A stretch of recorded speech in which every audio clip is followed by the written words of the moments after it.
अस्सलाम वालेकुम। खोए हुओं की जस्तजू के साथ मैं हूँ फायजा बुखारी और हमेशा की तरह हमारी रहनुमाई और सरपरस्ती के लिए हमारे साथ मौजूद है मुमताज शायर, अदीब, कॉलम निगार, ड्रामा निगार, सफरनामा निगार, पाकिस्तान टेलीविजन के चेयरमैन मोहतरम जनाब अताउल हक कासमी साहब। अस्सलाम वालेकुम सर।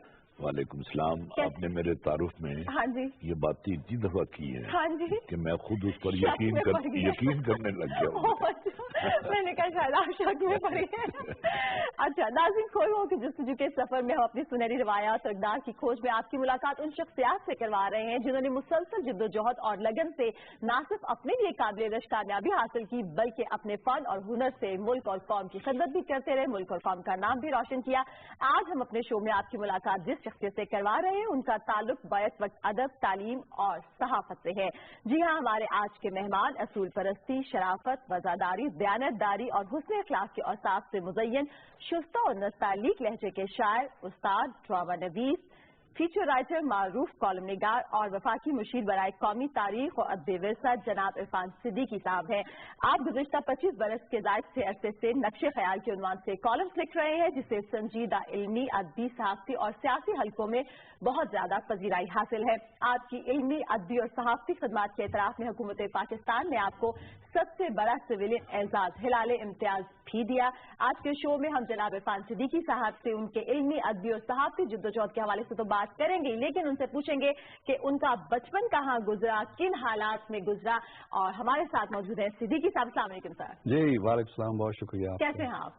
मैं बिल्कुल ठीक हूँ। काफी साथ पिछले दिनों आपकी पिक्चोरियल बायोग्राफी की तकरीबन रुनुमाई थी, तो वहाँ पर सिद्दीकी साहब भी आए, वो बोले और वहाँ पर आप दोनों का हमें पता चला कि बहुत अरसे से आप लोग की करीबी शनासाई है। उसके साथ साथ सिद्दीकी साहब ने ये बताया कि इतने सालों की अरफेजी के बाद उनको पता चला कि वो जो है आपसे थोड़े से दिन छोटे हैं। मैं चाहूंगी कि गुफ्तगू का आगाज आप करें।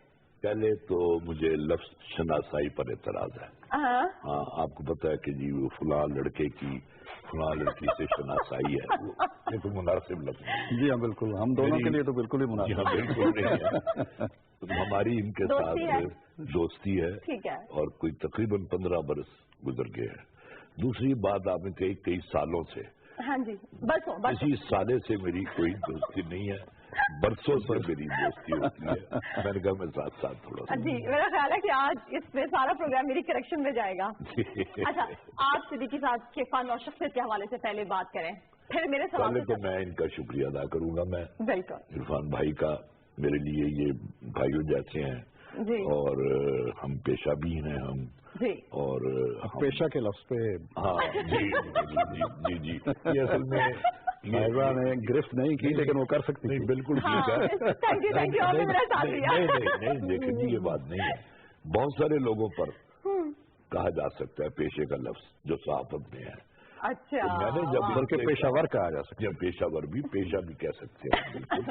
लेकिन ये है कि मेरा ख्याल है कि हमारा प्रोग्राम मेरे ख्याल में जो मैं इरफान साहब के बारे में जो है, पहले तो सबसे पहले मैं उनका शुक्रिया अदा करता हूँ। बिल्कुल, क्योंकि मैं जाती तौर पे जानता हूँ कि मसरूफियत पहले भी इनकी होती थी, लेकिन जब से इन्हें ये नई जिम्मेदारी सौंपी गई है उस वक्त से बजाय इसके कि ये ऐश करते, आराम करते, गहरी नींद सोते, क्योंकि जब ओहदा मिलता है, कई लोग ऐसे हैं तो उसके बाद छुट्टियां गुजारने बाहर चले जाते हैं, वो बाहर चले जाते हैं। उस दिन से मैं देख रहा हूँ कि इरफान सिद्दीकी साहब पहले से कहीं ज्यादा एक्टिव हो गए हैं माशाल्लाह। बिल्कुल, काम काम काम काम काम और काम। और उसके साथ साथ ये भी नहीं हुआ कि दोस्तों को भूल गए हो। जी, जिनके साथ दोस्ती है वो उनके साथ आज भी दोस्ती है, और जिनके साथ इनकी दुश्मनी रही है आज भी है, वो आज भी है और वो आइंदा भी रहेगी। मैं आपका बहुत शुक्रिया अदा करता हूँ और बाकी बातें जो मैंने कहना थी तारुफ में, हाँ जी, वो आपने बड़ी खूबी से अदा कर दी सारी। शुक्रिया। आपके बड़े भाई हाँ जी जी जी जी बिल्कुल। ये तो झगड़ा रहेगा कि बड़ा भाई कौन है दोनों में से, क्योंकि मैंने जो तहकीक की थी, मैंने उस दिन इनके पिक्टोरियल जो बुक आई थी उसमें भी कहा था जी, उसमें कुछ महीनों का फर्क है कि हजरत मुझसे थोड़े से बड़े हैं, 4 माह गालिबन आपने, लेकिन हजरत अपने इल्म की फजीलत के हवाले से, अपने फन के हवाले से, अपनी अदबी तख्लीकात के हवाले से, कालम निगारी के हवाले से मुझसे सदियों बड़े हैं। देखिए और एक मिनट इरफान भाई, یعنی آپ نے جو کچھ کہہ دیا نا، چونکہ آپ بہت معتبر آدمی ہیں، ہاں جی، تو میں نے یقین بھی کر لینا ہے۔ ہم سب کو یقین ہے اس کا۔ نہیں، میرا خیال ہے کہ آپ کو بہت پہلے اس کا یقین آ چکا ہوگا اور آ جانا چاہیے۔ بہت کم لوگوں کو فائزہ اتنی پذیرائی ملتی ہے، اتنا مقام ملتا ہے، اور میں نے شاید آپ کو یاد ہو، آپ اس پروگرام کی کمپیئرنگ بھی کر رہی تھی، میں نے یہ بھی کہا تھا کہ بہت بڑے بڑے لوگ ہوتے ہیں اور ہیں اس وقت بھی، اور ہم جب وہ چلے جاتے ہیں، ابھی ہم نے انتظار حسین کا دن منایا تو عبداللہ حسین کا منایا، تو ان کے لیے ایوارڈز کے اعلان کیے۔ اچھا لگتا ہے کہ ایک آدمی زندہ سلامت ہمارے درمیان موجود ہو، ہنس کھیل رہا ہو، اور ہم اس کے اعزاز میں اس طرح کی تقریبات کریں۔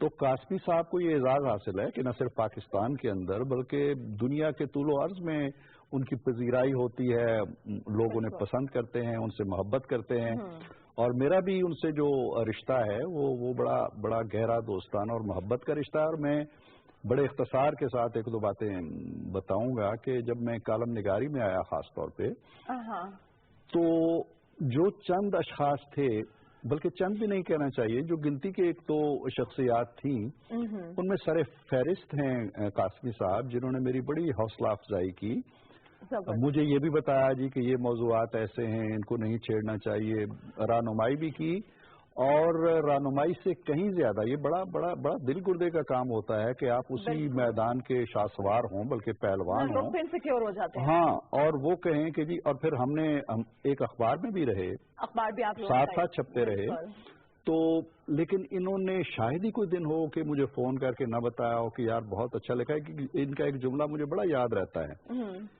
انہوں نے کہا کہ یار تم اتنی اچھی اردو اور اتنا اچھا ادبی کالم لکھتے ہو، چلو ایک دن مہینے میں لکھ لیتا ہے آدمی، 2 مہینوں میں ایک کالم لکھ لیتا ہے۔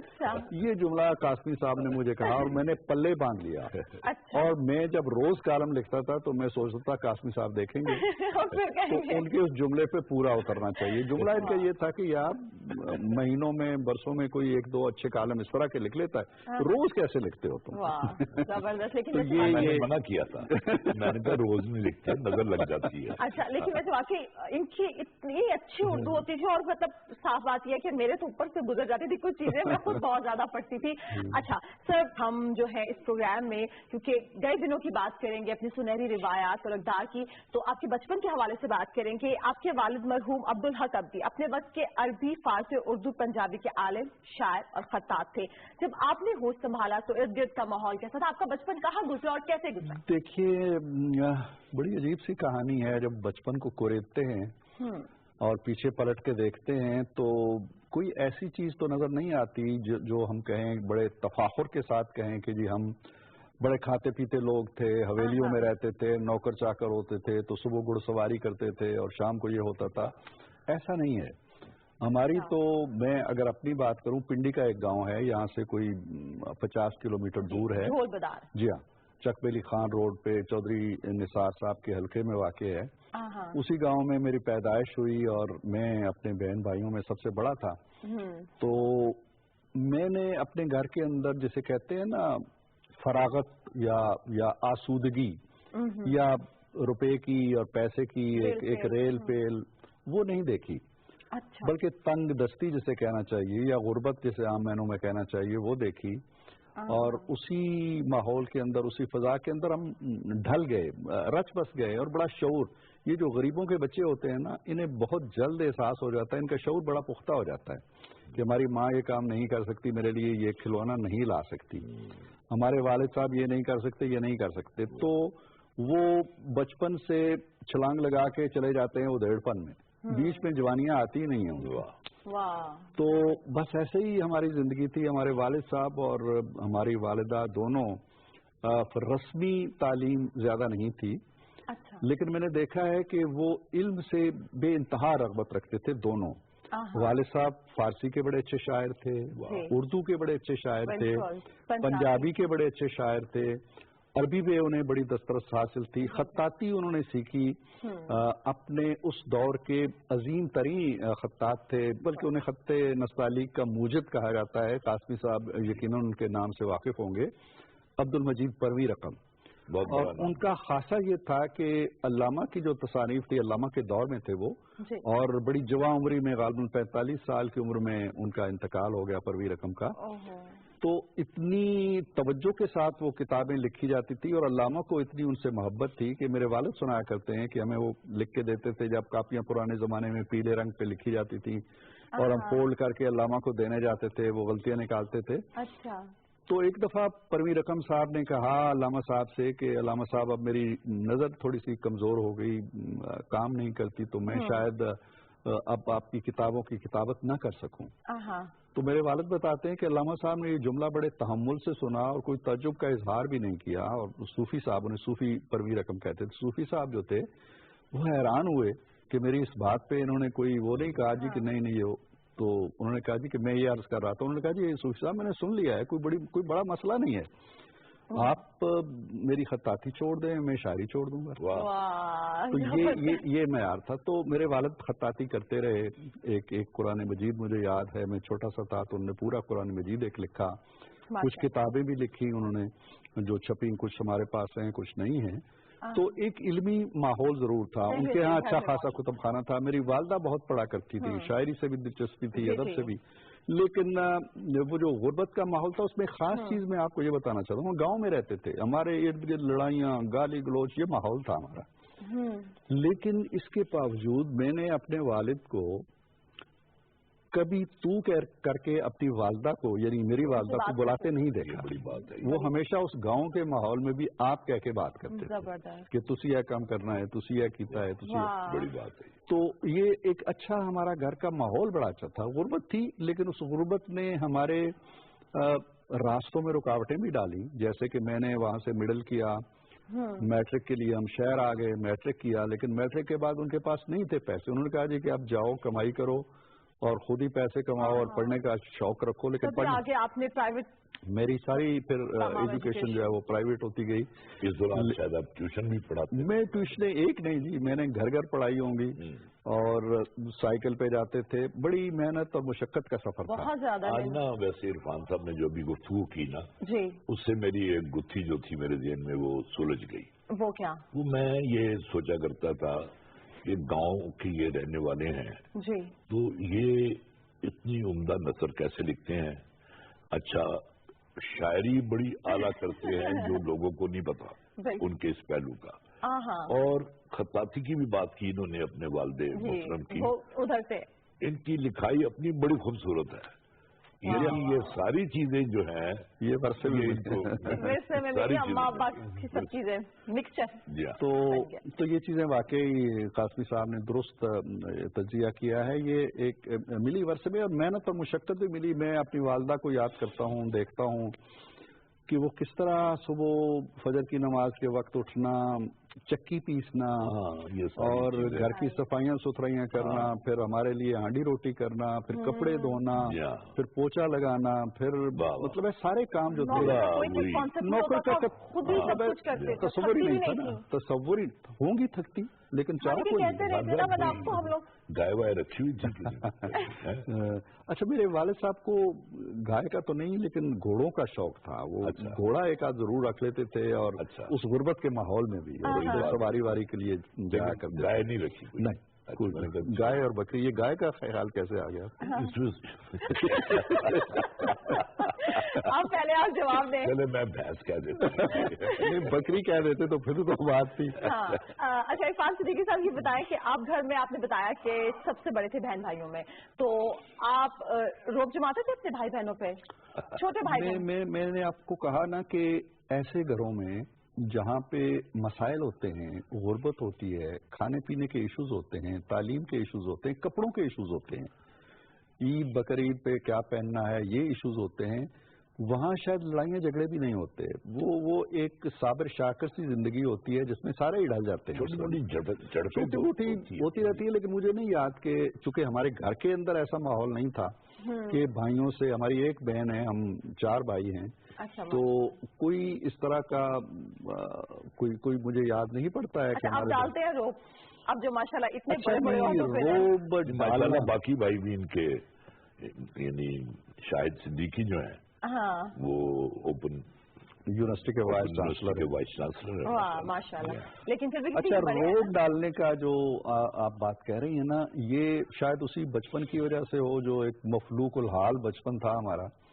کہ روب ڈالنے کا کبھی کوئی میرے اندر آیا ہی نہیں ہے. میں نے اچھی اچھی نوکریاں کی, میں اب اس منصب پہ بھی بیٹھا ہوا ہوں. میں نے کالج میں بھی ایک طویل عرصے تک پڑھایا, اور وہ میرے جو شاگرد تھے اس زمانے کے, وہ آج بھی میرے دوست ہیں. تو وہ روب ڈالنا میں سمجھتا ہوں کہ شخصیت کی کمزوری ہوتی ہے, کہیں نہ کہیں کوئی کجی ہوتی ہے, کہیں نہ کہیں کوئی کمی ہوتی ہے جس کو آپ دوسروں پہ روب ڈال کے پورا کرنے کی کوشش کرتے ہیں. تو لیکن ایک اس کہانی سے جو میری تگ و دو کی کہانی ہے کہ کس طرح ہم نے ٹیوشنیں پڑھائیں, کس طرح گھر گھر گئے. پھر جب میں نے سائیکل لیا تو میرے لیے اور ہمارے پورے گھر کے لیے بڑی خوشی کا دن تھا وہ. اور ہم پھولے نہیں سماتے تھے کہ اب میرے پاس ایک سائیکل ہے. اور اگر وہ ریلے کا سائیکل تو ایک بہت بڑی عیاشی تھی. تو اس زمانے میں ریلے کا سائیکل ہونا اور گھر کے اندر پائی کمپنی کا ریڈیو ہونا بالکل ہمارا کی نشانی تھی. پھر چلتے چلتے چلتے میں ایک پرائمری اسکول میں پڑھانا شروع کیا, میٹرک کر کے. میں نے میٹرک کے بعد ایک چھوٹا سا کورس ہوتا ہے JV, اس طرح کا نام تھا کوئی اس کا, تو میں نے کر کے ایک یہاں پہ پرائمری اسکول میں نے ٹیچنگ شروع کی. وہیں میں نے پھر FA کیا, وہیں میں نے BA کیا, وہیں میں ماسٹرز کیا اردو میں. پھر میں چلا گیا B.Ed کرنے, جو واحد میری ایک فارمل ایجوکیشن ہوئی ہے سینٹرل ٹریننگ کالج میں لاہور میں. اب میں ادھر بھی پڑھ بھی رہا تھا, اور یہ وہ زمانہ تھا جب بھٹو صاحب کی ایجیٹیشن چل رہی تھی ایوب خان کے خلاف. کالج بند ہوتے تھے کھلتے تھے, بند ہوتے تھے کھلتے تھے. تو جب سال کے آخر میں داخلے ہمارے گئے تو چند لڑکوں کے نام آ گئے اس میں کہ جی ان کے لیکچر شارٹ ہیں. ان میں میں بھی تھا, کیونکہ میں جو ہی بند ہوتے تھے پنڈی آ جاتا تھا, ادھر جاتا تھا پھر بند ہو جاتا. تو خیر وہ ہمارے اختر الحسن بھٹی صاحب ایک بڑے اچھے ٹیچر ہوتے تھے, مجھے لے کے گئے پرنسپل کے پاس, سید غالباً نام تھا ان کا. تو انہوں نے کہا جی یہ بڑا اچھا لڑکا ہے, اس کے لیکچر شارٹ ہوں گے. انہوں نے یار پھر باقی کیا کہیں گے, انہوں نے کہا باقیوں کو بھی بھیج دیں. تو داخلہ میرا چلا گیا. خیر تو میں نے کتابیں لیں, پڑھنا شروع کیا, امتحان دے کے آ گئے. اس وقت پاکستان ٹائمز میں قاسمی صاحب ریزلٹ آیا کرتے تھے. بالکل جی. تو میں گاؤں جا رہا تھا اپنی بس میں, تو میں نے دیکھا کہ ایک صاحب نے وہ اخبار اٹھایا ہوا ہے اور اس پہ لکھا ہوا ہے کہ B.Ed کے ریزلٹس جو ہیں وہ اناؤنس ہو گئے ہیں. تو میں نے اسے مانگ کے وہ اخبار پڑھا, اور جلدی جلدی میرا 1224 رول نمبر تھا, مجھے یاد ہے, یہ 1970 کی بات ہے. تو میرے اچھے نمبر تھے, وہ 1100 میں سے 821 نمبر تھے میرے. پھر میں نے کہا کہ چلو میں دیکھتا ہوں باقی لڑکوں کے جو اچھے لڑکے تھے, تو وہ کوئی 700, 780, 790. اور اوپر جب میں نے انٹرو پڑھا اس میں, تو اس میں میرا نام لکھا ہوا تھا جو میرا پورا نام ہے کہ مسٹر عرفان الحق صدیقی, رول نمبر اتنے, stands first in the universities کی. زبردست. اچھا, ان کی بعد میں درمیان میں تھوڑا سا ابھی یہ بتا رہے تھے کہ اخبار میں میٹرک کا رزلٹ آتا تھا. جب میں وزیر آباد میں رہتا تھا, صدیقی صاحب ایک بڑا نیگیٹو شخص تھا. ایک ہی تھا, اس کے مقابلے میں کوئی ثانی نہیں تھا. کوئی ثانی نہیں تھا. وہ کیا کرتا تھا, رزلٹ سے 2 دن پہلے بورڈ میں اس کا کوئی کلرک واقف تھا. اچھا. تو وہ اپنے محلے کے جن لڑکوں نے دیا ہوتا تھا امتحان, ان کے رول نمبر لے کے وہاں پہنچ جاتا تھا. اور صرف یہ پوچھتا تھا کہ ان میں سے فیل کون سے. اس کے بعد وہ رات کے 2 بجنے کا انتظار کرتا تھا. 2 بجے میں بتاتا ہوں نا کیوں. 2 بجے جا کے وہ دستک دیتا تھا. سارا جو کنبے جو ہوتے ہیں نا, جو قصبے ہوتے ہیں, وہاں تو لوگ 9 بجے سو جاتے ہیں. 2 بجے تک تو بھوک کوکی جڑی ہوتی ہے. وہ جا کے دستک دینا, سارے گھر میں جان دینا, کیونکہ ایک تو رات کو دستک ہو یا تار آ جائے تو یہ کوئی بری خبر کی ہوتی ہے, تو ضرور کوئی بری خبر. اب وہ گھر کا جو مالک ہوتا تھا, جو سربراہ, وہ آنکھیں ملتا ہوا بالکنی میں آتا, نیچے یہ کھڑا ہوتا, ملک صاحب منڈا فیل ہو گیا جی. اس کے بعد بقیہ رات جو ہے اس کے گاڑے سنائی دے, وہاں سے فارغ ہو کے پھر ایک اور, شیخ صاحب منڈا فیل ہو گیا جی, چودھری صاحب منڈا فیل ہو گیا جی. میں کہتا ہوں ایسی. اس کے بعد خود سب کی نیندیں اڑا کے وہ خود چین کی نیند سوتا تھا. लेकिन फिर सुबह उठ के अपने घर के तड़े पे, उस जमाने में तड़े पे लोग बड़े बैठते थे, उस वक्त भी वो क्या कर रहा था, वो जी अपने शेख साहब की कुड़ी, अल्लाह माफ करे असी भी थिया बड़ा वाले तो इस तरह के लोग भी होते इस तरह के लोग भी होते हैं, लेकिन इस तरह के बड़े लोग भी होते हैं। इन बड़े बड़े लोगों से और बहुत सारी बातें होंगी, मगर यहाँ वक्त हुआ एक ब्रेक का।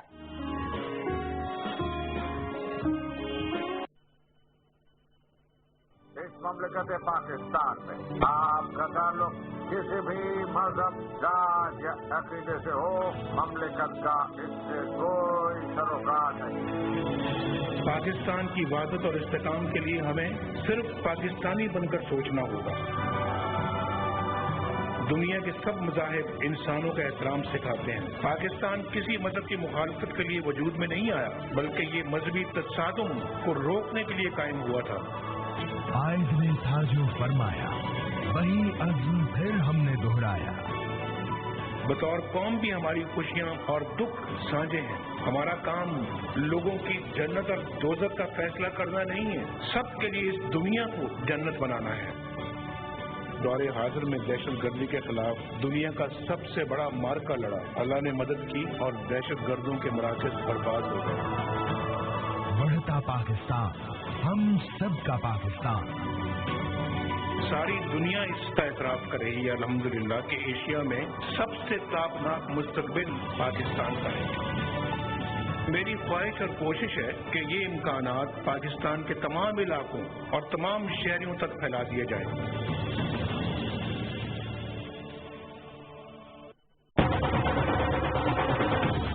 पूरे 7 दिन के लिए 2000 MB सिर्फ 100 रुपए जमा टैक्स में। अभी *2*1# डायल करो और 4 गुना बेहतर 4G इंटरनेट के मजे उड़ाओ। Zong 4G।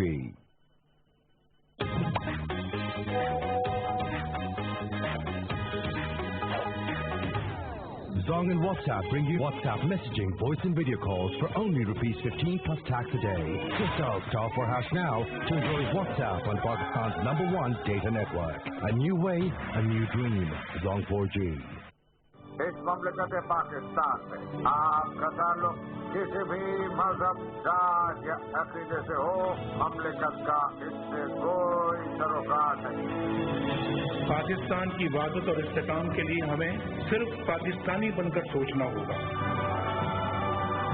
दुनिया के सब मज़ाहिब इंसानों का एहतराम सिखाते हैं। पाकिस्तान किसी मजहब की मुखालफत के लिए वजूद में नहीं आया, बल्कि ये मजहबी तसादुम को रोकने के लिए कायम हुआ था। आयत ने था जो फरमाया, वही अज़्म फिर हमने दोहराया। बतौर कौम भी हमारी खुशियां और दुख साझे हैं। हमारा काम लोगों की जन्नत और दोज़ख का फैसला करना नहीं है, सबके लिए इस दुनिया को जन्नत बनाना है। दौरे हाजिर में दहशत गर्दी के खिलाफ दुनिया का सबसे बड़ा मार्का लड़ा, अल्लाह ने मदद की और दहशत गर्दों के मराकज़ बर्बाद हो गए। बढ़ता पाकिस्तान, हम सबका पाकिस्तान। सारी दुनिया इसका एतराफ कर रही है अल्हम्दुलिल्लाह कि एशिया में सबसे तापनाक मुस्तकबिल पाकिस्तान का है। मेरी ख्वाहिश और कोशिश है कि ये इम्कानात पाकिस्तान के तमाम इलाकों और तमाम शहरियों तक फैला दिए जाएं।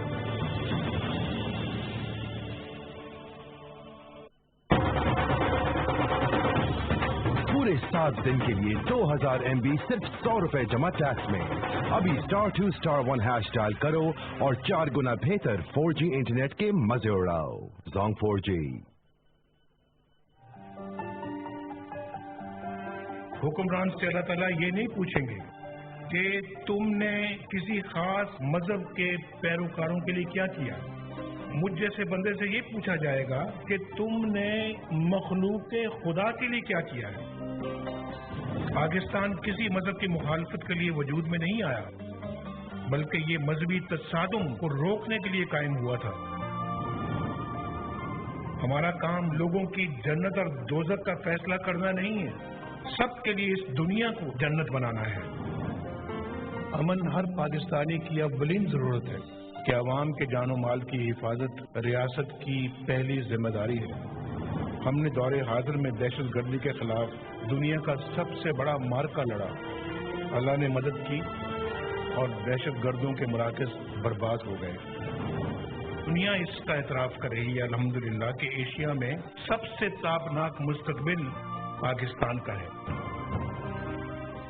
और ये मुस्तकबिल जो है ये सबका है। तो मेरी ख्वाहिश और कोशिश है कि ये इम्कानात पाकिस्तान के तमाम इलाकों और तमाम शहरियों तक फैला दिए जाएं। पाकिस्तान जिंदाबाद।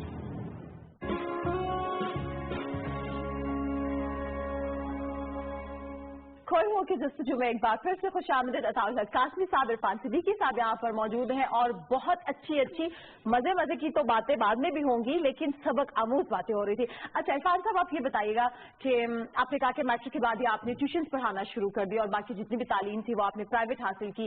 तो चूंकि मैंने वैसे सवाल तो आपसे ये करना था कि आपने पहली नौकरी कहाँ पे की और आपको सैलरी क्या मिली? मैं बिल्कुल बता देता हूँ, मुझे अच्छी तरह याद है वो सैलरी। ये 62 की बात है, अक्टूबर का महीना था और मैट्रिक मैंने किया था 60 में गालबन, तो ये उसके फौरन बाद ये शुरू हो गया। और पहली नौकरी मेरी शुरू हुई थी कैंटोनमेंट का एक स्कूल था पिंडी में। अच्छा। और उसमें एक प्राइमरी स्कूल टीचर के तौर पे मैंने पढ़ाना शुरू किया और तनख्वाह जो होती थी वो थी 80 रुपये, 80 रुपीज। और मुझे याद है हमारा ग्रेड ये होता था कि 80 और 5 और 130 इस तरह हम गिना करते थे कि साल के बाद 5 रुपए इंक्रीमेंट मिलती थी। और ये फिर चलते चलते जब 10 साल गुजर जाते थे तो वो 80 130 हो जाता था, फिर 6 रुपए मिलना शुरू हो जाती थी। तो लेकिन मैं आपने सवाल पूछा है तो पता नहीं डायरेक्टली उससे मुतल्लिक बात है या नहीं है, लेकिन मैं एक चीज जरूर शेयर करना चाहूंगा आपसे और आपका प्रोग्राम देखने वालों से भी, जो मेरी जिंदगी का एक निचोड़ है कि तको मेहनत, कोशिश, हिम्मत और एक चीज आइडियल रख के चलते रहना, ये बुनियादी खूबी होनी चाहिए, खुसूसियत होनी चाहिए इंसान के अंदर। इसके साथ साथ फिर कासमी साहब इसकी तायद करेंगे कि अल्लाह की रहमत और अल्लाह की मदद आपको हासिल के बगैर। अब मिसाल के तौर पर आप देखें कि मैं प्राइमरी स्कूल में पढ़ा रहा हूँ और मैंने MA भी कर लिया और BEd भी कर लिया और मैं यूनिवर्सिटी में टॉप भी कर गया। अब जो स्कूल में या कॉलेज में हायर ग्रेड में जाने वाले लोग थे उनकी लिस्ट थी, 150 बंदे मुझसे सीनियर बैठे हुए थे। मुझे अचानक फोन आता है, हमारे जो उस जमाने के एग्जीक्यूटिव ऑफिसर थे, मुझे बुलाया, कहने लगे तुम फर्स्ट आए हो यूनिवर्सिटी में। अच्छा। मैंने कहा जी। तो कहने लगे तुम कहाँ प्राइमरी स्कूल में पढ़ा रहे हो? तो मैंने कहा जी हाँ। कितनी तनख्वाह है? मैंने बताया इतने। तो उन्होंने एक टेलीफोन उठा के, मुझे नहीं पता किससे टेलीफोन पे बात, और कहा कि देखो एक लड़का है, उसने हमारा नाम रोशन किया है, वहां जाके फर्स्ट आया and he is getting 80 rupees per month. It's criminal के लफ्ज उन्होंने इस्तेमाल किए। अच्छा। फिर वो अगले दिन मुझे फोन आया जी कि तुम सर सैयद कॉलेज चले जाओ, सर सैयद स्कूल चले जाओ, वहाँ के प्रिंसिपल को आप इंटरव्यू दें। मैं चला गया, उन्होंने कहा तुम कल से आ जाओ। अब 150 बंदा जो मेरे आगे बैठा हुआ था वो मेरे पीछे चला गया विदाउट एनी सिफारिश। कल से आ जाए एज टीचर। तो मैं सर सैयद स्कूल में चला गया 1 जनवरी 1970 को, वहाँ मैं टीचर के तौर पर। अब 74 में एक पोस्ट खाली हुई कॉलेज में उर्दू की। अच्छा। और उर्दू का जो डिपार्टमेंट था हमारा, इन सारे नामों से वाकिफ हैं कासमी साहब, जमील मलिक उसके सरबराह थे, रशीद अमजद वहाँ पढ़ा रहे थे, जलील अली वहाँ पढ़ा रहे थे।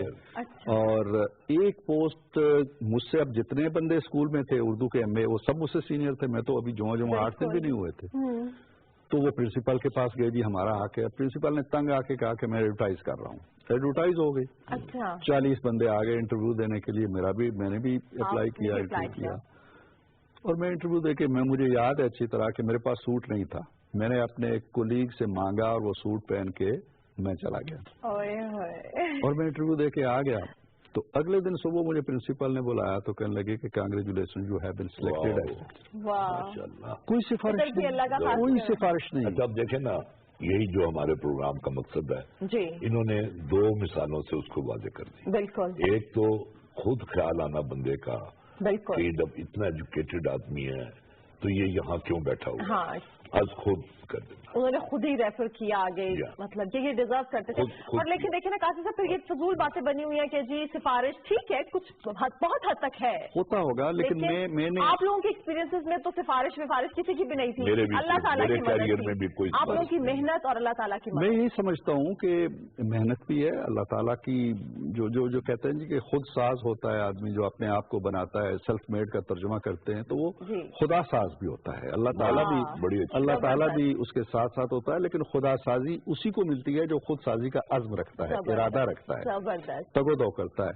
तो जी सर, मैं एक बात कहा करता हूँ मैं कि अल्लाह की अता जो है, अब इवन जो साइंसी इजादात है ये भी उसी वक्त साइंसदान के ज़हन में आई जब अल्लाह ताला उनको अता करना चाहता है। एग्जैक्टली, न्यूटन उसने हजारों दफा देखा होगा कि एक सेब जो है वो नीचे गिरा है, लेकिन जब अता का लम्हा आया तो उसने सोचा ये ऊपर क्यों नहीं गया, फिर वहां से इतनी बड़ी थ्योरी उसने इजाद की। और लेकिन अता का लम्हा उसी सूरत में आता है साइंसदान के लिए जब वो सारी उम्र लेबोरेटरी में गुजारे, तब दुरुस्त मेहनत के बाद। तो ये सारी आपकी बात कट गई। मैं समझता हूँ ये बड़ा अच्छा, हमारे नौजवानों को इस पे जरूर तवज्जो देनी चाहिए। ये जब जहन में आप समा लेते हैं ना कि कोई काम सिफारिश के बगैर नहीं होता, वो जी सारा काम में जी होता है तो सिफारिश के बगैर कुछ नहीं होता, ये गलत बात है। बिल्कुल, अगर आपके अंदर एक अज़्म है, इरादा है, हिम्मत है, काविश है, और आप लगे रहते हैं अपने गोल, ठीक है, एक दिन नहीं होंगे, दूसरे दिन हो जाएंगे, तीसरे दिन हो जाएंगे, बिल्कुल, लेकिन आपको वो मंजिल जरूर मिल रही है जिसके लिए आप कोशिश कर रहे हैं, बशर्ते कि आप इन चीजों से, ये बहाने होते हैं अपने आप को उस मंजिल की तरफ बढ़ने से रोकने के लिए कि जी सिफारिश चल जाएगी, कोई और आ जाएगा, जी पैसा लगता है, जी रिश्वत होती है, जी ये तो होती होगी, कोई परसेंटेज इसका भी होता होगा, लेकिन मैंने नौजवानों को भी देखा है। आप कहेंगे ना जी कि आप अपने जमाने की बात कर रहे हैं तो शायद उस वक्त नहीं होता, मैंने आज के नौजवानों को भी देखा है।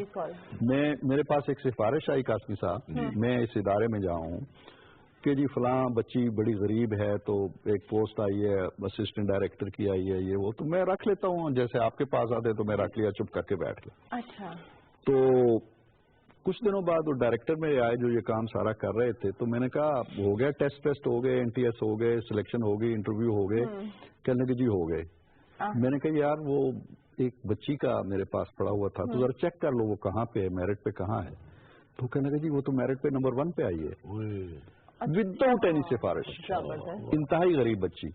तो ये आज भी होता है, ऐसा नहीं है, ऐसा नहीं है। इरफान साहब, मैं जब चेयरमैन अलहमरा आर्ट्स काउंसिल था जी, तो मैंने इंटरव्यूज किए, कुछ जॉब्स निकले थे और किसी की सिफारिश नहीं मानी मैंने। अच्छा, वो बाद में वो मेरे पास आए मेरा शुक्रिया अदा करने, मैंने कहा यार मेरा शुक्रिया तुम सिर्फ इसी सूरत में अदा कर सकते हो कि बाहर तुम लोगों से ये कहो कि जरूरी नहीं कि हर काम के लिए सिफारिश चाहिए, बगैर सिफारिश के भी हमारे पाकिस्तान में आप लोगों ने तो बहुत सारे लोगों को। मैंने कहा कि बस यही मेरा शुक्रिया अदा करना है इस बात का, यानी बहाना न बनाने दो लोगों को कि जी सिफारिश कोई। मेरा एक दोस्त है जी, सारी उम्र उसने काम नहीं की जी, और यही कहता है कि सिफारिश। अच्छा इरफान सिद्दीकी साहब, आप ये बताएं कि आप मूवीज देखते थे या अब देखते हैं, क्योंकि पहले तो शायद आपने सारी जिंदगी मेहनत की है, लेकिन अब टाइम मिलता है तो देखते हैं? मूवीज का मुझे समझ ज्यादा शौक नहीं है, ड्रामों का एक जमाने में शौक था, जिन दिनों पीटीवी के बहुत खूबसूरत ड्रामे बशमूल कासमी साहब ये लोग लिख रहे थे, और ख्वाजा एंड सन्स मुझे अभी तक याद है, और इस तरह के और बहुत से प्लेस थे, और उनमें, और मैं एक बात यहाँ पे ये कहना चाहूंगा कि आज के जो प्लेस हैं में भी टेक्निकली बहुत अच्छे हो गए हों, नए नए इंस्ट्रूमेंट्स आ गए हैं, नई टेक्नोलॉजीज आ गई हैं, लेकिन थीम के लिहाज से, एक्टिंग के लिहाज से, मुकालमे के लिहाज से और नेट इम्पैक्ट के लिहाज से ये बहुत पीछे चले गए हैं, ये बहुत पीछे चले गए। और इसमें एक और चीज आ गई है, अगले दिन एक मीटिंग वजीर आजम साहब ने भी, मैं ऑन रिकॉर्ड यहाँ कहना चाहता हूँ, बुलाई, और वो बड़े कंसर्न थे कि बहुत ज्यादा वल्गैरिटी आ गई है हमारे ड्रामों की। वो कंसर्न थे कि इवन हमारी एड्स के अंदर बहुत ज्यादा वल्गैरिटी आ गई। तो ये मैं उन दिनों तो बड़े शौक से देखते थे। अब मेरे बच्चे दुबई होते हैं तो मैं जाता हूँ तो कभी कभी कोई अच्छी फिल्म पे वो मुझे ले जाते हैं, लेकिन मुझे कोई ज्यादा शौक नहीं है। तो फिर आपकी तो कोई फेवरेट हीरोइन भी नहीं होगी? इन्होंने ना अपना रेडियो की बात की, इन्होंने बात नहीं की। रेडियो के लिए इन्होंने खुद बड़े जबरदस्त ड्रामे लिखे हुए। अच्छा, और मुझे एक वाकया याद आ गया जी। उस जमाने में, जबकि मैं बात कर रहा हूँ, लाइव ड्रामा होता था कई दफा जी। तो वो एक ड्रामा था मोहम्मद बिन कासिम पर। अच्छा। कि उसमें वो ड्रामे वो दिखाते हैं कि मोहम्मद बिन कासिम आता है, फतूहात दिखाते हैं उसकी सारा कुछ, आखिर में उसकी डेथ होती है और उसका जनाजा जा रहा है। तो उसका इख्तिताम यहाँ होना था कि किसी राहगीर ने पूछना था ये किसका जनाजा है, तो उन्होंने जवाब देना था ये फातिह सिंध मोहम्मद बिन कासिम का जनाजा है। अब एक डायलॉग का उन्होंने एक कोई थर्ड क्लास एक्टर ढूंढ लिया कि एक यही तो पूछना ना कि ये किसका जनाजा पूछ लेगा, और लाइव जा रहा है ये आप सोचे। अब वो थ्रिल्ड बैठा हुआ है और डरा हुआ है कि आज मैंने परफॉर्मेंस दिखानी है क्योंकि मुझे जिंदगी में मौका मिला है। अच्छा। अब वो सारा ड्रामा शुरू हुआ, मोहम्मद बिन कासिम आता है, फतूहात होती हैं, फौत हो जाता है। अब ये सहमता जा रहा है, जू वो बारी आ रही है करीब। और जब वो जनाजा गुजरा जब, तो वो किसी राहगीर ने उससे पूछा कि ये किसका जनाजा है। वो कहता है ये फातिह सिंध मोहम्मद बिन कासिम का जनाजा है। हा हा हा हा। परफॉर्मेंस एकदम चांस मिल गया तो प्रोड्यूसर सर पकड़ के बैठ गए। और बस आपने बताया कि रेडियो पे था ना? रेडियो पे तो वो तो नजर भी नहीं आ रहा था, फिर उसको हा करने की क्या आवाज का जादू जगाना था। उस दिन के बाद मेरा ख्याल है उसकी आवाज हमेशा के लिए बंद कर दी गई होगी। अच्छा, तो आप ये बताएं कि आपने शेर कहने कब शुरू किए? शायरी तक आ गए। हाँ जी, क्योंकि अक्सर ये होता है कि लोग जो है अक्सर यहाँ पे जितने भी शायर हजरात आते हैं, जब हम कहते हैं किस उम्र में शेर कहा या ये सुना देंगे वो, तो वो कहते हैं पहले तो कहते हैं याद नहीं है, अगर कहते हैं याद भी है तो वो कहते हैं सुनाने के काबिल नहीं है। तो आप ये पता नहीं आपका किन शायरों से वास्ता है? कुछ लोगों ने कहा है, अब कुछ लोगों ने देखे ना जी। बात ये है अच्छा। कि शायरों से तो कई लोग दूर ही इसलिए रहते हैं कि कहीं वो सुनाने पे हर वक्त आमादा रहते हैं। अच्छा, अब मैं आपको एक बात बताऊं, ये मेरे लिए बहुत बड़ी खबर थी जब एक दिन मुझे पता चला कि इरफान साहब शायरी भी करते हैं। इनके कॉलमों में तो कई दफा शायराना रंग होता था। जी बिल्कुल। जिससे यानी ये खदशा था जेल में कि ये भी शायरी करते होंगे, लेकिन एक दिन कंफर्म हो गया। और मुझे इनकी 2-3 नज़में सुनने का या पढ़ने का किसी ने मुझे सुनाई, कोई इत्तेफाक हुआ। अच्छा। मैं हैरान रह गया। इतनी खूबसूरत पक्के शायर पक्के बिल्कुल ठुके हुए मिसरे जिसको कहते हैं ना, और वेरी रोमांटिक पोट्री। अब मेरा ख्याल है इनसे पूछते हैं फिर। वो तो पूछना पड़ेगा ना। किस वजह से? अब मैं उनसे गुजारिश करूंगा, सुनाए कुछ ना वो बाद में। आपसे गुजारिश ये करूंगा कि जब आप ये सवाल करें, हाँ जी, तो ये ना कहें ये तखय्युलाती। नहीं, ये अगर आपके पास बैठूंगा फिर तो मैं नहीं करूंगा। लेकिन सच में तो मुझे यही कहना पड़ेगा।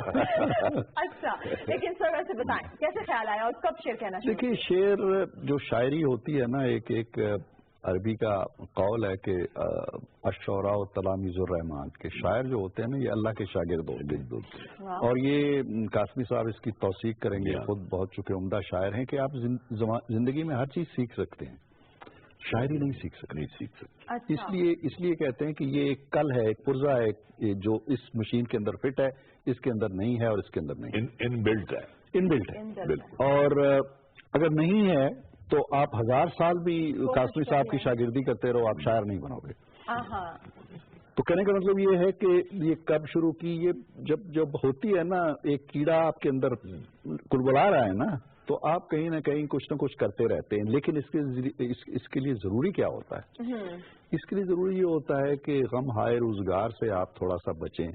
अगर आपने सुबह सवेरे उठ के जाना है, स्कूल में पढ़ाना है, उसके बाद साइकिल लेनी है और घर घर ट्यूशनें पढ़ानी है, उसके बाद फारग होके आपने शाम 5 बजे रेडियो स्टेशन पहुंच जाना है, वहाँ उन्हें कहना है जी कि ये स्क्रिप्ट लिख के दें, ये फीचर लिख के दें, ये ड्रामा बना के दें, रात 10 बजे घर आनी है, तो शायरी बाढ़ में जाएगी। बड़ी बात। तो हमारी शायरी बस इसी चक्की में पिसती रही, कोई खास ऐसी चीजें नहीं। ये चंद एक चीजें हैं जो मैंने एक शुरू में इब्तिदा में एक जुमला कहा था कि हम जैसे जो माहौल में पैदा होते हैं लोग, वो बचपन से चले जाते हैं उधेड़ उम्र में, बीच में जवानी आती नहीं है उनकी।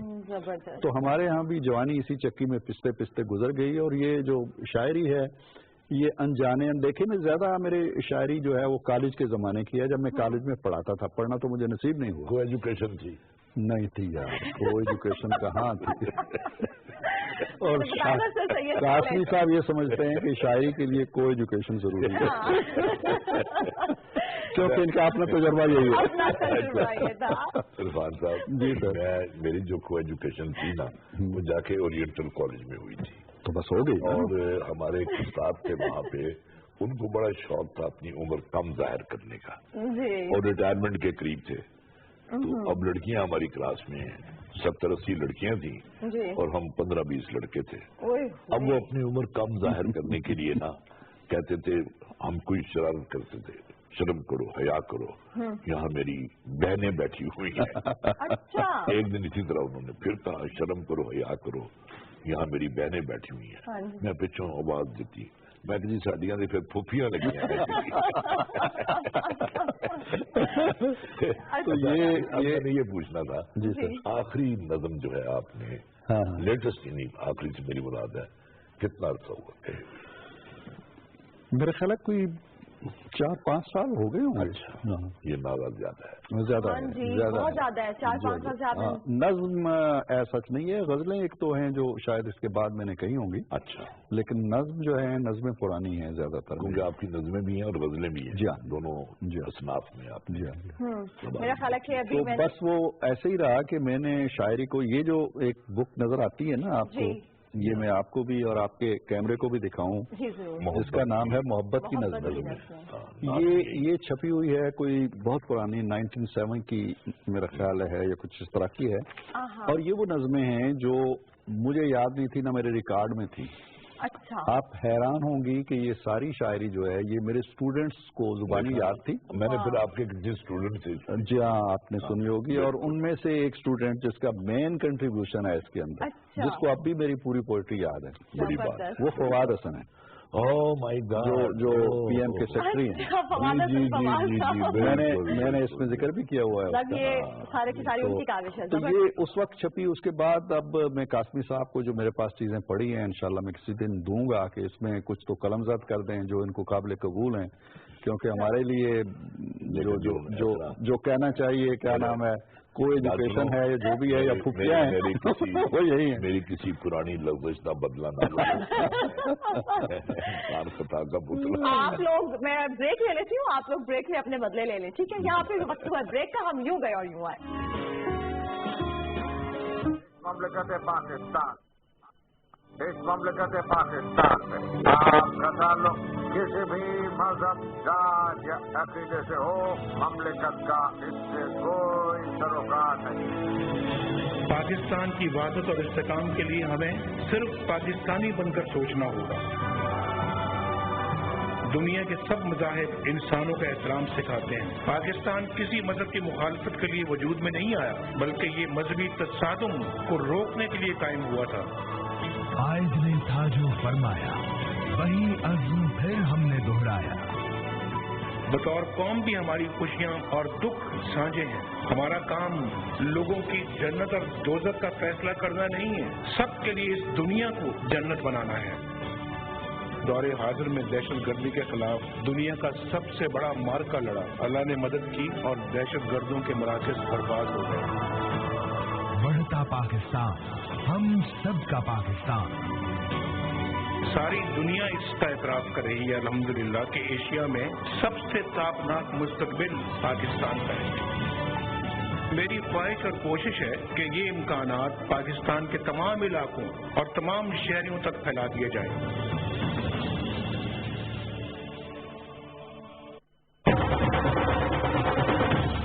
पूरे पूरे 7 दिन के लिए 2000 MB सिर्फ 100 रुपए जमा टैक्स में। अभी *2*1# डायल करो और 4 गुना बेहतर 4G इंटरनेट के मजे उड़ाओ। Zong 4G।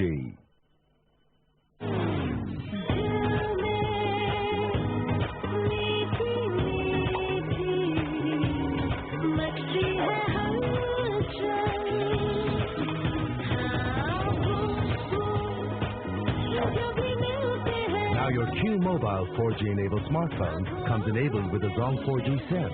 Just plug into your moment and multiply your experience by 4 times. A new SIM, a new dream. Zong 4G. पूरे 7 दिन के लिए 2000 MB सिर्फ 100 रुपए जमा टैक्स में। अभी *2*1# डायल करो और 4 गुना बेहतर 4G इंटरनेट के मजे उड़ाओ। Zong 4G। हुक्मरान से अल्लाह ताला ये नहीं पूछेंगे कि तुमने किसी खास मजहब के पैरोकारों के लिए क्या किया। मुझ जैसे बंदे से ये पूछा जाएगा कि तुमने मखलूक खुदा के लिए क्या किया है।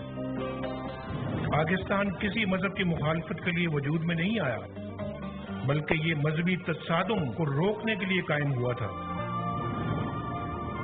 हमारा काम लोगों की जन्नत और दोज़ख का फैसला करना नहीं है, सबके लिए इस दुनिया को जन्नत बनाना है। अमन हर पाकिस्तानी की अव्वलीन जरूरत है कि अवाम के जानो माल की हिफाजत रियासत की पहली जिम्मेदारी है। हमने दौरे हाजिर में दहशत गर्दी के खिलाफ दुनिया का सबसे बड़ा मार्का लड़ा।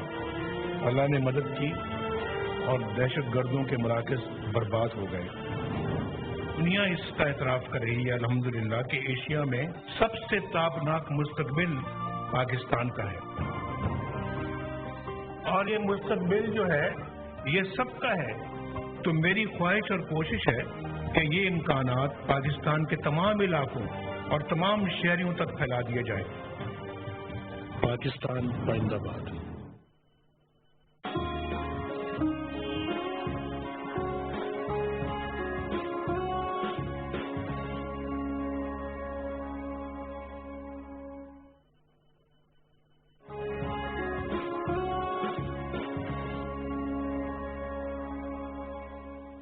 के जस्तजू में एक बार फिर से खुशामदीद इरफान सिद्दीकी साहब, बताउल्लाह कासमी साहब यहाँ पर मौजूद हैं। अच्छा इरफान सिद्दीकी साहब, आपकी जो माशाल्लाह मुसलसल मेहनत और लगन की वजह से आपकी जो कामयाबी की दास्तान है वो तो हम सुन रहे हैं। आप बहुत बड़े बड़े अहदों पे माशाल्लाह फाइज रहे, 3 साल आप ऐवान सदर में भी रहे, अभी भी माशाल्लाह आपके पास एक बहुत बड़ा अहदा है। तो आपने एक कॉलम जो निगारी है वो तो वैसे हम सब आपके कॉलम को बहुत मिस करते हैं, 3 साल से आपने उसको लिखना छोड़ा हुआ है। आपने प्लान किया हुआ है कि क्या आप किताब लिखेंगे? क्योंकि अक्सर होता है जब बाद में बंदा फारिग हो जाता है ना, फिर किताब लिखता है, उसमें ढेर सारे इंकशाफात करता है। क्योंकि ना ये सवाल इसलिए भी मेरे ख्याल में बड़ा जरूरी था कि आपने वज़ीर आज़म नवाज शरीफ साहब के साथ भी बहुत वक्त गुजारा जी, फिर आपने परवेज मुशर्रफ के साथ खसूसी वक्त गुजारा और उसके अलावा टीचिंग का आपका तजर्बा, दूसरे पूरी मुराद ये है कि क्या आप अपनी सवानें लिखने का इरादा रखते हैं या नहीं रखते? मैं बिल्कुल इरादा रखता हूँ, ख्वाहिश भी रखता हूँ, लेकिन जब कभी मैं अमलन कोशिश में नोट्स लेता हूँ, हर रोज तकरीबन नोट्स लेता हूँ कि आज क्या अहम वाक़या हुआ, आज मैं पीएम से मिला तो क्या अहम बात हुई, आज मुल्क के अंदर क्या बात हुई। नोट्स लेने के बावजूद जब कभी मैं सोचता हूँ कि मैं किताब लिखने बैठूंगा तो आप यकीन जानिए कि मुझे 70 और 80% के करीब बातें और वाक़यात ऐसे लगते हैं जिन्हें मैं नहीं लिख सकूंगा, और उनको लिखना शायद कौमी मफाद के भी मुनाफी होगा। बहुत सी शख्सियात जो हैं वो गिला करेंगे जी कि ये बात तो हमारे दवाजी मफाद के दवाजी मराइल से तो हम गुजर चुके, वो तो अब बुग़्ज़-ओ-अनात का मरला खत्म हो चुका है लेकिन जो जमाने के मामलात हैं, मसाइल हैं, सीक्रेट एक्ट होता है और पता नहीं क्या क्या चीजें होती है, लेकिन मैं इंशाल्लाह लिखूंगा जरूर। मैं लिखने को बहुत मिस करता हूँ। अल्लाह ताला ने आपको यही तो बहुत बड़ा हुनर दिया हुआ है कि आप सब बातें बहुत शाइस्तगी के साथ कहने का फन जानते हैं आप। तो मेरा ख्याल ये है कि आपको जरूर लिखना चाहिए और उसमें जो सीक्रेट एक्ट है उसको जहन में रखते हुए और जहन में ना रखते हुए आप ये काम कर सकते हैं। जी इंशाल्लाह, मेरी बड़ी ख्वाहिश है। और उन्होंने कहा कि 70-80% ऐसी बातें हैं जो वो लिख नहीं सकते। हाँ, लेकिन कासमी साहब ने जो एक अदबी हवाले से बात की है कि एक चीज होती है कि बहुत ब्लंट करके और आप बिल्कुल बराना गोई जिसे कहते हैं उस पे आ जाएं और बात जो है वो सुनने जो है बाज लोग माइंड भी करें उसको, तो उसको अगर सलीके से करीने से अच्छे तरीके से मलफूफ अंदाज में जैसे कहते हैं वो बयान कर दिया जाए तो शायद वो बात चल जाती है। तो इंशाल्लाह मैं जरूर उस तरह ना लिखें जिस तरह आप मुशर्रफ के लिखते रहे हैं। वो तो खैर मलफूफ लिखना पड़ता था इसलिए कि तलवार सर पे तनी हुई थी, इतना भी मलफूफ नहीं था। क्योंकि अब वक्त कम है और बातें मैंने काफी सारी पूछनी थी। आप कि अपनी जो माशाल्लाह पर्सनालिटी है वो बहुत इम्प्रेसिव है, लेकिन आप बहुत सारी शख्सियात से मिले, आपको सबसे ज्यादा मुतासर किसने किया अब तक? सियासी तौर पे देखिए, सियासी तौर पे मैं बिल्कुल किसी हिजाब के बगैर, मैं तो अपने कालमों में भी कहता हूँ कि जो लोग कहते हैं जी कि मैं बड़ा गैर जानिबदार हूँ, और वो झूठ बोलते हैं। हर आदमी गैर जानिबदार नहीं है। उम्दा बात है ये। और उसके दिल के अंदर एक ना एक बुत पड़ा होता है जिसकी वो परस्तश करता रहता है और बाहर से वो कहता है जी कि मैं बड़ा गैर। मैं तो जानिबदार हूँ और जानिबदारी इंसान की जबिल्लत में रखी गई है। जब खैर और शर और अच्छे और बुरे की पहचान दी गई है ना, तो इसका मतलब ये है कि आप एक चीज को अपनाओगे। जब अपनाओगे तो आप गैर जानिबदार नहीं हो, नंबर 1। नंबर 2 ये है कि आप अगर लिख रहे हैं तो आपको ओपिनियन मेकर कहा जाता है कि लोगों की ओपिनियन बना रहे हैं। बिल्कुल। तो जब आप लोगों की ओपिनियन बना रहे हैं तो पहले अपनी ओपिनियन बनाएंगे ना, उसके बाद फिर लोगों को कायल करेंगे ना। तो मैं बिल्कुल ये समझता हूँ, इसलिए नहीं कि मैं नवाज शरीफ साहब की काबीना का हिस्सा हूँ और इसलिए भी नहीं कि उनका दौर है आजकल। मेरी उनसे पहली मुलाकात जो होती है वो उनकी जलावतनी के जमाने में होती है। अच्छा। जब वो जद्दा में बैठे हुए थे और मैं उनके बारे में यहाँ लिख रहा था और मुसलसल लिख रहा था, और मेरे एक कालम के बाद उनका जद्दा से मुझे फोन आया कि मैं हैरान हूँ कि आपसे मेरी शनासाई नहीं है और आप मेरे लिए ये लिख रहे हैं। तो कहने का मतलब ये है कि मैं महसूस करता हूँ, दिल से महसूस करता हूँ, जमीर से महसूस करता हूँ, ज़हन से महसूस करता हूँ कि कोई शख्स खामियों से खाली नहीं है। बिल्कुल। किसी भी शख्स को अगर आप खैर और शर के तराजू में तोलना शुरू करेंगे तो बेशुमार, लेकिन नवाज शरीफ एक ऐसा नाम है जो हुब्बुल वतनी, जिसकी हर शक व शुबों से बालातर है। मैंने उनको दयानत के मेयार पे भी पूरा परखा है और मैं उनकी जो एक शख्सियत का एक बहुत अच्छा हुस्न होता है, दूसरों की इज्जत करना, इज्जत नफ्स करना, दिलदारी करना, ये बाकी लीडरों में मुझे नहीं मिलता है। बिल्कुल। और फिर अगर कसौटी पे भी परखे उनके तीनों अदवार को, तो मेरा ख्याल है कि जो पाकिस्तान को उन्होंने दिया है बहुत कोई और नहीं दे सका। बिल्कुल। कासिम साहब हमेशा ये कहते हैं कि फरिश्ता कोई भी नहीं है, लेकिन ये कि जो सबसे बेस्ट आपको चॉइस नजर आती है आप एटलीस्ट उसके नवाज शरीफ है। आप हमेशा ये कहते हैं उसमें कोई हिजाब नहीं है। और ये जो आपने जितनी बातें बताई है ना, 100% मैं इन पे बिलीव करता हूँ मैं। हाँ कि कोई गैर जानबदार नहीं होता। हाँ जी। दूसरे कॉलम निगार का काम है ओपिनियन मेकिंग।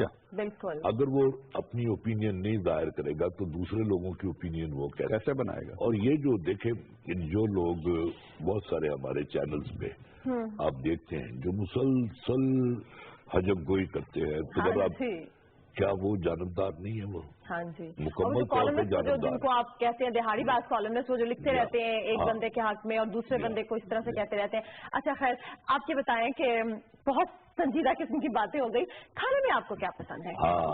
खाने में मुझे खाना पसंद है। कौन सा खाना, किस किस्म का खाना? मैं आलू गोश्त बहुत मजे से खाता हूँ, बहुत पसंद करता हूँ। ख्याल आप लोगों की बहुत सारी बातें मिलती है। आलू गोश्त, बिरयानी, चावल में किसी भी शेप में पसंद नहीं करता। चावल भी पसंद है हर शेप में। अच्छा, तो रोटी के साथ ही सालन वाला। कुकिंग कभी किया आपने? बहुत। कुकिंग की बड़ी मुझे दिलचस्पी भी है। अच्छा। और मैं बाज़ औकात महीने में एक आध दिन बाकायदा अपनी मर्जी की कोई न कोई डिश बनाता हूँ। सबसे अच्छा क्या बनाते हैं? और मुझे देखिए 2-3 चीजें मैंने कभी किसी से नहीं कराई। ये मैं आपको बता दूं, मैं अपने कपड़े इस्त्री नहीं कराता, वाह, खुद करता हूँ। मैं अपने जूते पॉलिश नहीं कराता, मैं खुद कर लेता हूँ। और मैं अक्सर बेशतर ऐसा होता है कि घर के स्कूल बच्चे जा रहे हैं, माएँ लगी हुई हैं उनकी तैयारियों में, तो मैंने उठ के अपनी चाय खुद बना लेनी है और एक टोस्ट निकाल के नाश्ता कर लेना है। تو بڑے لوگ بڑی پتہ نہیں بڑے ہیں چھوٹے ہیں نہیں ورنہ لوگ تو کہتے ہیں ہر چیز موقع پہ چھوڑ دی ہوتی ہے کہ یہ کرو وہ کرو. لیکن مجھے جو آپ نے پوچھا مجھے شوق ہے اس کا, کھانے کا بھی شوق ہے اور کھانے پکانے کا بھی. قاسمی صاحب نے بہت مدت پہلے دعوت کی تھی اور مجھے یاد آ رہی ہے, اب پتہ نہیں کب کریں گے قاسمی. نہیں اچھا میں ایکسپیکٹ کر رہی تھی کہ قاسمی صاحب کہیں گے. میں آپ سے پوچھنے لگا تھا, ایک دن انہوں نے اپنے گھر میں آلو کے پراٹھے کھلائے مولی والے. وہ آپ بنائے تھے یا نہیں وہ بیگم نے بنائے تھے, وہ بلکہ ہماری بہو نے بنائے. لذیذ. ہاں وہ آپ کو کسی وقت ہم کھلا سکتے ہیں بشرطے کہ آپ وہ دعوت جو آپ نے کی آلو کے پراٹھے کے بدلے میں وہ دعوت. وقت کیونکہ اب ختم ہو گیا ہے تو لیکن میں نے ان سے شاعری سننی ہے. میں نے بالکل شاعری میں نے بھی سنی ہے, آپ نے کیا سننی ہے؟ وہ دیکھیں کتاب انہوں نے اتنی اچھی دکھائی تھی ہمیں, اس میں جو اتنا اچھا کلام ہے. قاسم صاحب آپ کا شکریہ, عرفان صدیقی صاحب آپ کا بہت بہت شکریہ, تمام دیکھنے والوں کا شکریہ. ہمیں تو یہ پروگرام بہت اچھا لگا اور اس طرح سے بنتے ہیں بڑے لوگ. آپ نے اپنا فیڈ بیک دینا نہیں بھولنا. مجھے ابھی یہاں سے اجازت ہوگی لیکن عرفان صدیقی صاحب کی نظم کے بعد. جی سر کیا سنا رہے ہیں؟ قاسمی صاحب جی غزل یہ ارشاد فرمانے والی باتیں تو مشاعروں میں ہوتی ہیں, مجھے تو اس کا سلیقہ بھی نہیں آتا. یہ بہت پرانی کالج کے زمانے کی. جی وہ کہ خود پیرویے اہل جفا کرتا تھا, مجھ سے ملتا تھا تو تلقین وفا کرتا تھا. کیا بات ہے. فاصلے اور بڑے جب سے قریب آیا ہے, دور بستا تھا تو پہلو میں رہا کرتا تھا. کیا اچھا ہے, کیا اچھا عرفان صاحب. اب وہ مجھ سے, یہ بھی آپ کو بہت اچھا لگے گا میرا خیال ہے, اب وہ مجھ سے میری ہر بات کے معنی پوچھے. اب وہ مجھ سے میری ہر بات کے معنی پوچھے جو میری سوچ کی تفسیر لکھا کرتا تھا. زبردست. اور میں نے آج اس کو بلایا بھی تو گمسم سا رہا. میں نے آج اس کو بلایا بھی تو گمسم سا رہا, دل دھڑکنے کی جو آواز سنا کرتا تھا. زبردست. اور اس کی دہلیز پہ صدیوں سے کھڑا ہوں عرفان, میرے ملنے کو جو لمحات گنا کرتا. کیا بات ہے. واہ واہ واہ, بہت شکریہ.